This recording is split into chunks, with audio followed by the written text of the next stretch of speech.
अगर आपका भी मन बेचैन हो या फिर परेशान हो तो इसे जरूर सुने। मन को शांत करने का सबसे अच्छा मार्ग है कि जो आपके पास है उसमें जीना सीख लो, या जो पसंद है उसे हासिल कर लो। हर दिन को एक मीठी सी मुस्कान के साथ शुरू करने से आपको पूरा दिन शांति का आभास होगा।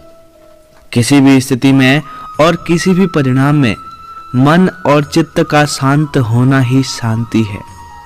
खुद को शांत रखने के लिए आपको सबसे पहले अपनी वाणी पर लगाम देना होगा।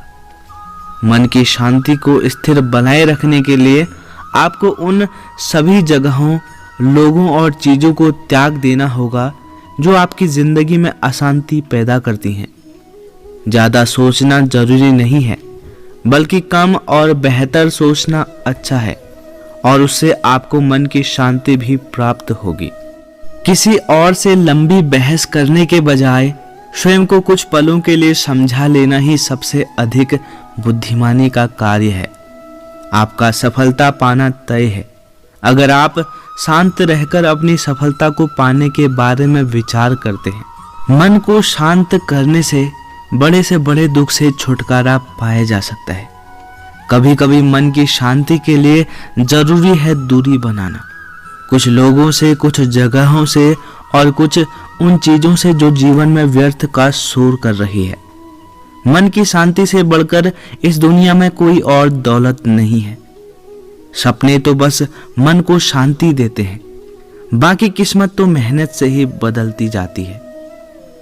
पूरी तरह वश में किया हुआ मन हमारा सबसे अच्छा मित्र होता है, लेकिन यदि ये अनियंत्रित हो जाए तो सबसे बड़ा शत्रु भी यही होता है। कोई भी कारण हो, कोई भी बात हो, चिढ़ो मत, गुस्सा मत करो, जोर से मत बोलो, मन शांत रखो और विचार करो, फिर निर्णय लो। आवाज से आवाज नहीं मिटती, बल्कि चुप्पी से चुप्पी मिटती है। तकलीफ सिर्फ आपको होगी, दुख भी आपको ही होगा। मन शांत रखोगे तो सुख भी आपको ही होगा। अगर आपके जीवन में शांति है तो आप संसार के सबसे सुखी व्यक्ति हैं। दोस्तों, आप इस कहानी के माध्यम से यह जानेंगे कि हमें अपने मन को शांत कैसे रखना है, और वीडियो के अंत में ऐसे कुछ भगवान श्री कृष्ण के उपदेशों को भी बताएंगे जिससे आपको अपने मन को शांत रखने में आसानी होगी। एक गुरु ने अपने आश्रम के सभी शिष्यों को देश के सबसे बड़े विश्वविद्यालय में अध्ययन और ज्ञान प्राप्ति के लिए यात्रा में भेजा था। अध्ययन का समय पूरा होने पर एक शिष्य को छोड़कर बाकी सभी शिष्य आश्रम में गुरु के पास वापस आ गए। गुरु विश्वविद्यालय से लौटे शिष्यों के ज्ञान और शास्त्र अध्ययन को देखकर और उनके बारे में सुनकर बड़े ही प्रसन्न थे। शिष्यों ने बहुत सारे शास्त्रों और ग्रंथों को कंठस्थ कर लिया था। कुछ महीनों बाद वह पीछे छूटा हुआ शिष्य भी वापस आश्रम लौट आया। गुरु ने कहा, तुम सबसे बाद में आए हो, इसका मतलब तुम सबसे ज्यादा सीख कर आए होंगे। उस शिष्य ने कहा कि मैं कुछ सीख कर नहीं आया हूँ, बल्कि आपने जो भी सिखाया था उसे भी मैं भूल कर आया हूँ। इससे ज्यादा निराशाजनक उत्तर गुरु के लिए और क्या हो सकता था। उस दिन के बाद से गुरु की नजरों में उस शिष्य के प्रति स्नेह और सम्मान थोड़ा कम हो गया था। उस दिन के बाद से उस शिष्य को आश्रम के सबसे उपेक्षील और मुश्किल कामों को करने के लिए दिया जाता था। ऐसे ही कुछ दिन गुजरे। फिर एक दिन वह शिष्य दोपहर में गुरु की मालिश कर रहा था। पीठ की मालिश करते वक्त अपने आप ही उसके मुंह से निकल गया कि मंदिर तो बहुत सुंदर है, लेकिन अंदर भगवान की मूर्त नहीं है। यह शब्द सुनकर गुरु को क्रोध का ठिकाना ना रहा। निश्चित रूप से ही यह शब्द गुरु के लिए ही कहे गए थे। उनके उस सुंदर शरीर को ही शिष्य ने मंदिर कहा था। गुरु के क्रोध को देखकर शिष्य जोर जोर से हंसने लगा। ये ऐसा था मानो किसी ने आग में घी डाल दिया हो। क्रोध में आकर गुरु ने अपना अपमान के आरोप में उसे आश्रम से बाहर निकाल दिया। फिर एक दिन गुरुवर रोज की तरह अपने कक्ष में बैठकर शास्त्रों का अध्ययन कर रहे थे। तभी कहीं से आकर वह शिष्य गुरु के समक्ष बैठ गया। गुरु शास्त्रों का अध्ययन किए जा रहे थे और वह बैठा चुपचाप सुन रहा था। तभी एक जंगली मधुमक्खी कक्ष के अंदर आकर बाहर जाने का रास्ता खोजने लगी। द्वार तो अब भी खुला ही था, वही द्वार जहां से वह अंदर आई थी, लेकिन वह अंधी होकर व्यर्थ ही बंद खिड़की से जाने का प्रयास कर रही थी। इस व्यर्थ प्रयास में वह बार बार खिड़की से टकराकर खुद को घायल कर रही थी। उसकी लगातार भिनभिनाहट कक्ष के शांत वातावरण में गूंज रही थी। तभी अचानक वह शिष्य खड़ा हुआ और जोर से चिल्लाते हुए उस मधुमक्खी से बोला, अरे नासमझ, वह द्वार नहीं दीवार है।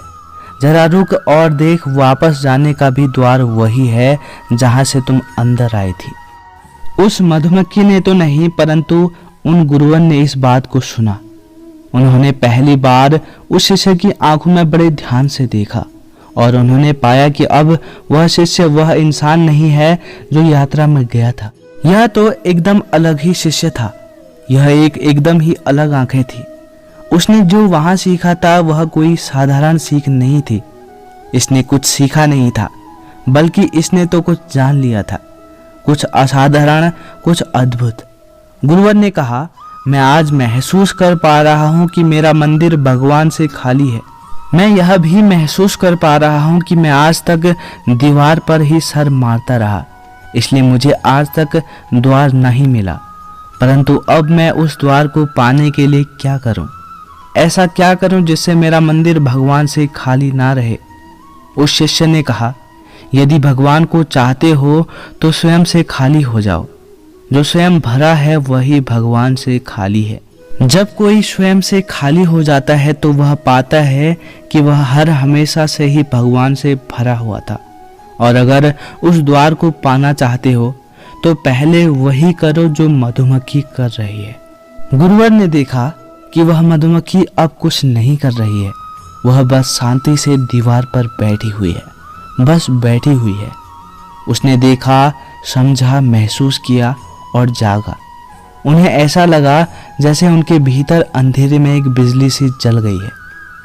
अचानक उन्होंने देखा कि मधुमक्खी को द्वार मिल गया है। वह उसी द्वार से वापस जा रही थी। आपका मन जब शांत होता है तो द्वार मिल ही जाता है। जब अंदर की सारी भागदौड़, सारी खोज खत्म हो जाती है तो मन शांत हो जाता है, और शांत मन ही वह द्वार है। भगवान कृष्ण कहते हैं कि चित्त का शांत होना ही खुद को जानने की दिशा में बढ़ाया गया पहला कदम है। भगवान कृष्ण यह भी कहते हैं कि यदि कोई इंसान खुद को जानना चाहता है तो सबसे पहले उसका अपने विचारों और भावनाओं पर नियंत्रण होना चाहिए। लेकिन इसका मतलब ये नहीं कि अब सोचना ही बंद कर दें। यह तो एक साधारण इंसान के लिए संभव ही नहीं है। इसका मतलब ये है कि हमें अपने मस्तिष्क के सोचने की शक्ति को बढ़ाना चाहिए। यह किसी चीज को देखकर उसके बारे में धारणा बनाने के बजाय उसे समझें और उसे उसी रूप में देखने का प्रयास करें। एक बार एक व्यक्ति एक महात्मा के पास आया। वह व्यक्ति ने कहा कि हे गुरुवर, मैंने आपके बारे में बहुत सुना है कि आप बहुत बड़े आत्मज्ञानी हो। आप सबके प्रश्नों के उत्तर देकर उन्हें संतुष्ट कर देते हो। मेरे भी कुछ प्रश्न हैं जिनके उत्तर मैं वर्षों से खोज रहा था, लेकिन मुझे नहीं मिले। यदि आप मेरे प्रश्नों के उत्तर दे दें, मुझे संतुष्ट कर दें, तो मैं मान जाऊंगा कि आप बहुत बड़े आत्मज्ञानी हो। महात्मा ने मुस्कुराते हुए कहा कि क्या तुम सिर्फ अपने प्रश्नों के उत्तर पाना चाहते हो, या उत्तर पाने के बदले में कुछ खोना चाहते हो?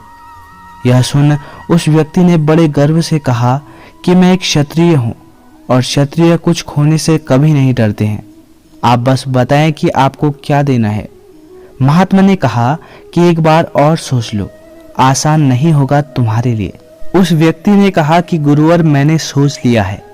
फिर महात्मा ने कहा, तुम्हें 1 साल तक मेरे आश्रम में रहना है, लेकिन तुम 1 साल तक मौन रहोगे, कुछ भी नहीं बोलोगे।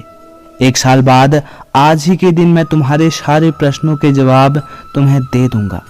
ये मेरा वचन रहा। यह सुनकर वह व्यक्ति थोड़ा सा घबरा गया, क्योंकि एक बार के लिए जान दे देना आसान होता है, क्योंकि यह तो सिर्फ कुछ क्षणों की बात होती है।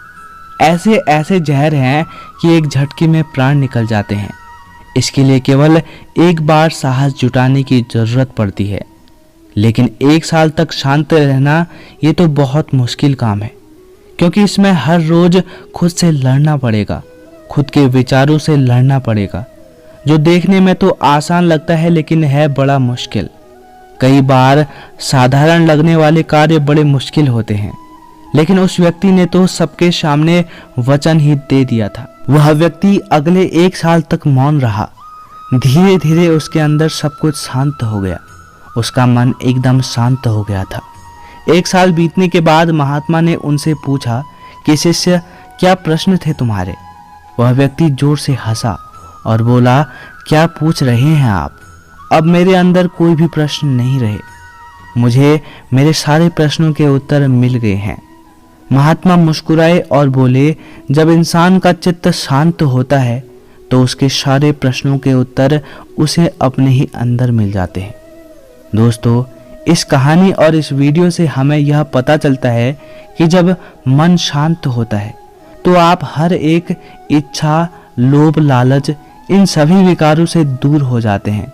आपका मन शांत होता है तो आपके भीतर चल रहे सारे प्रश्नों के जवाब आपको आसानी से मिल जाते हैं।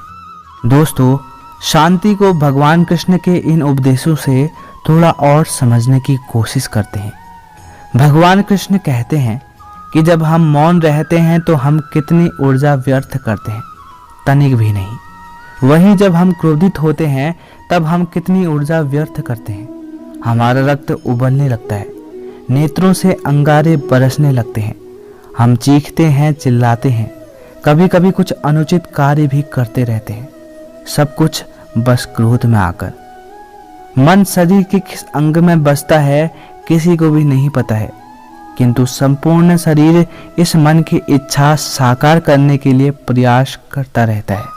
भगवान श्री कृष्ण कहते हैं कि जितना शक्तिशाली ये मन उतना शक्तिशाली ये तन। ये हमारा शरीर ये क्या है? एक रथ की भांति है, और एक रथ तब तक नहीं चल सकता जब उसे चलाने वाला कोई सारथी ना हो। ये मन शरीर का सारथी है। अब सोचिए, यदि ये सारथी ही शक्तिहीन हो, दुर्बल हो, तो इस रथ का क्या होगा? ये उचित मार्ग पर नहीं चल पाएगा, ये गति से नहीं चल पाएगा, मन चाहे स्थान पर कभी नहीं पहुंच सकता है। इसलिए मन की शक्ति आवश्यक है। छोटे छोटे पत्थरों को जब हम एक दूसरे के ऊपर लगाते हैं तो एक दीवार खड़ी हो जाती है। इतने सारे पत्थर एक साथ आ जाते हैं, एक ऐसी दीवार बन जाती है जिसे तोड़ना लगभग असंभव हो जाता है। ऐसे ही मन है, ऐसे ही निश्चय है। छोटे छोटे कर्म करके अपने निश्चय पूर्ण कीजिए। यदि निश्चय पूर्ण हो गए तो मन की शक्ति बढ़ेगी। अगर बड़े से बड़े संकट भी क्यों ना आ जाए, ये संकट अपना श्वास तोड़ देगा, किंतु आपका मन वैसे ही शक्तिशाली रहेगा। तो मन की शक्ति बढ़ाकर रखें ताकि आप उचित मार्ग से चल सकें, उचित गति के साथ, और मन चाहे स्थान पर पहुंच सके। दोस्तों, हम आशा करते हैं कि आपको इस वीडियो से बहुत कुछ सीखने को मिला होगा। आज के लिए इस वीडियो में बस इतना ही। मिलते हैं आपको अगली वीडियो में। तब तक के लिए अपना ख्याल रखें। धन्यवाद।